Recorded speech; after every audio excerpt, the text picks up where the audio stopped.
And the country's a bit miserable right now. We need a new Prime Minister, a new England football manager, a new Top Gear presenter, and Wales are losing. So how does it feel to be the nation's last hope?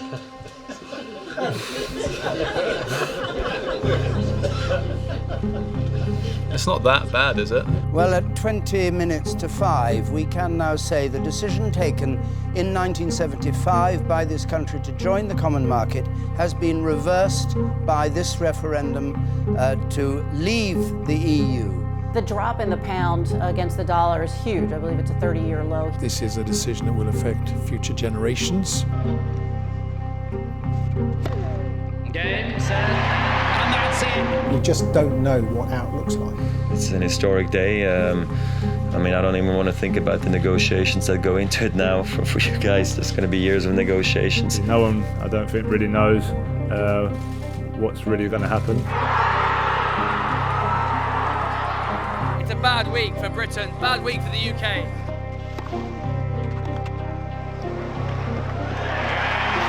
There you go. Murray in straight sets. That's Sunday afternoon taken care of. Andy Murray will play Milos Raonic. The British people have spoken, and the answer is we're out. He's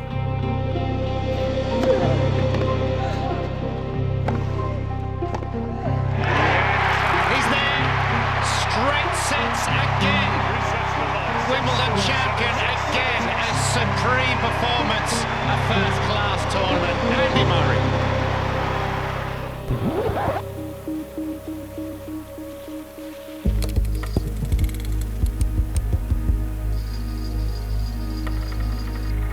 Can you describe yourself in 3 words?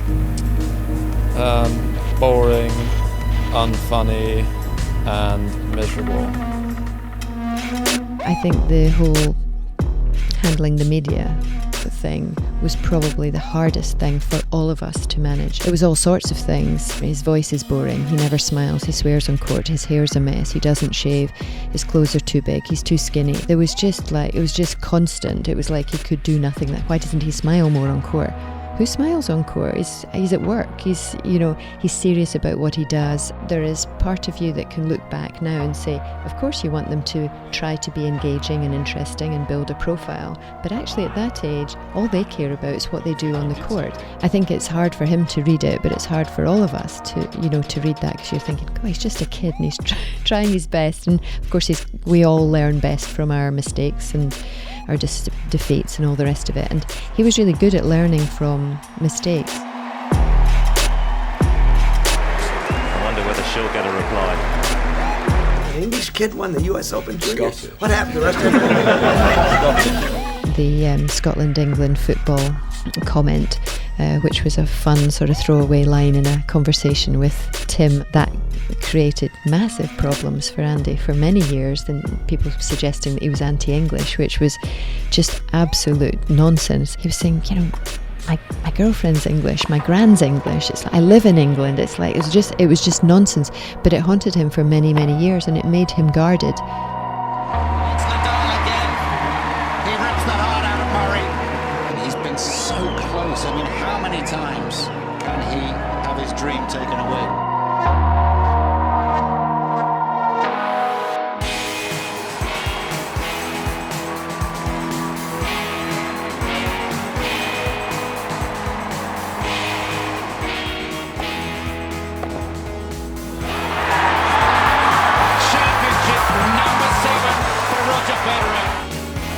Right, I'm going to try this and it's not going to be easy. Good for now.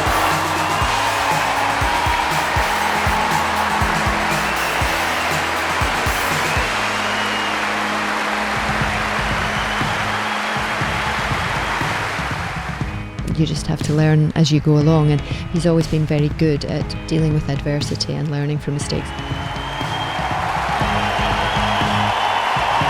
I'm going to try and not look at them because I'll start crying again, but everyone that's in the corner over there that's supported me, and last of all to you guys.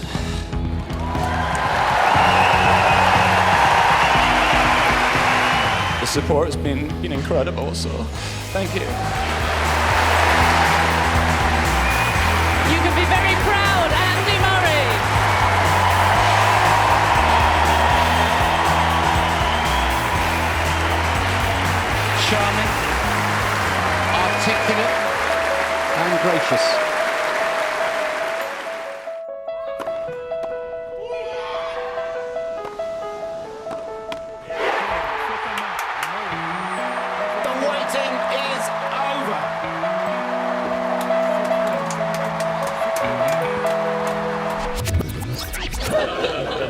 Is it that bad?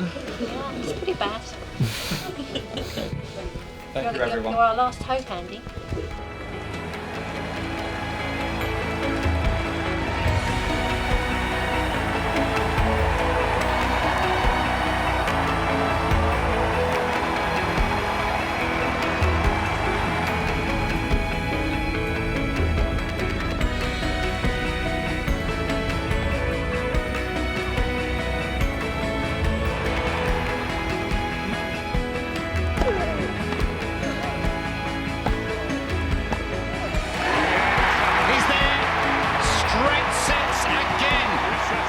Wimbledon champion again, a supreme performance, a first-class tournament. Andy Murray.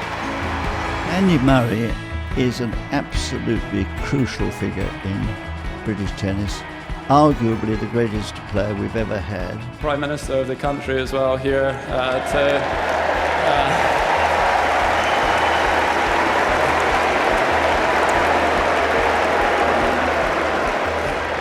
You know, I think playing in a Wimbledon final is tough, but I certainly wouldn't like to be the Prime Minister. It's an impossible job, so thanks everyone for coming out, and I'll see you again next year. We're on our way to the Wimbledon dinner. I'm in the taxi behind him, and our taxi driver says, I don't know why they're going this way. This is not the right way. And I said, I know why we're going this way. We're going to McDonald's drive-through because he's starving, and because from when he was very, very young, I never let them have McDonald's and things like that while they were playing in competitions, but I always let them have McDonald's when we finished. And we went to McDonald's drive-through in the long dresses and the tuxes, and it was a real throwback to childhood. He's a good guy and Hall of Famer, legend, everything he won, everything he wanted to win. We shared court in one of the most important stadiums in the world, competing for the most important things. And that's impossible to forget. Andy is a very respected and likable guy around the locker room, and he's a great champion. He's a legend of this sport without a doubt. Multiple Grand Slam winner, 2 golds from Olympic Games, Davis Cup. I mean, he's had it all. It was a marvellous moment for him personally and for the country. Honoured by the Queen with a knighthood, quite rightly. His voice has travelled and people are aware of what he stands for, and I guess he has a lot of respect from many different people across the world, which is cool, and he deserves that, I think. Yes, he's one of the few players that speaks his mind, and he's so logical. He's a total swimmer. We love him. Andy, Sam is the first U.S. player to reach a major semi-final since 2009. How would you describe A lot of people criticised me working with her. We've showed that, women can be very good coaches as well. He stood up for us too, so I really appreciate what he's done for women's tennis. When you look at role models, you want them to be passionate about the sport, you want them to be passionate about, what they do, play hard all the time, and Andy's one of those players. Sometimes you just have to have some thick skin and get on with your job, and I think he's done a brilliant job at that. It shows how far he's come because, he did have a tough time and, through those early years, and that was a big thing in terms of galvanising the country.